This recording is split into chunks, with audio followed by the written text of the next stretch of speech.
Though relationships might begin and end with the brevity of a candle, friends might move on, move away or fall out, dogs will always be there for you.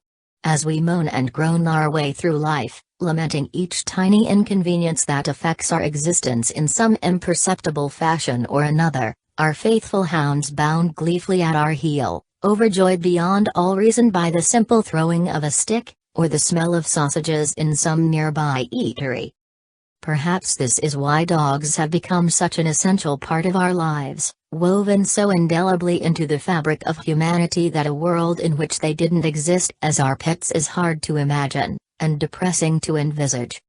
In a world of perpetual jeopardy, where existential disaster can feel at times to be but a stone's throw away, dogs provide their human counterparts with unquestioning love and affection, and all they ask in return is for somewhere to sleep, food and some love of their own.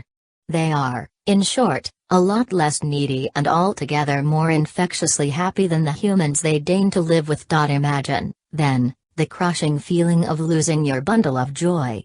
That gut-wrenching moment when you realize that they are missing. Given all that we have established above, it is perhaps unsurprising that Judge Judy was required to settle an ownership case of a dog named Baby Boy. The case concerned two individuals, both of whom claimed ownership over the faithful hound. The woman concerned with the case maintained that she had bought the dog legally from an individual on the street, while the man countered that the dog had been stolen from him and sold without his blessing or knowledge.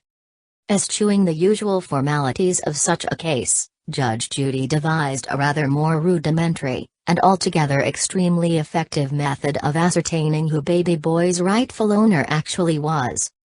It was a tense affair, and one that Judge Judy was not to be swayed on by the woman's proffering of purported documents from her vet, claiming that the dog was 5 years old. In a heartrending turn of events, the pup is brought into court and let loose in a bid to see who he would naturally gravitate towards. In the end, it was no contest, as Baby Boy went hurtling towards the man in question in a display of sheer unbridled joy, and a tearful reunion unfolds that would warm the cockles of even the most stony, cold-hearted individual. As the man says afterwards, that's what happens when you buy a dog for $50 in front of the mall.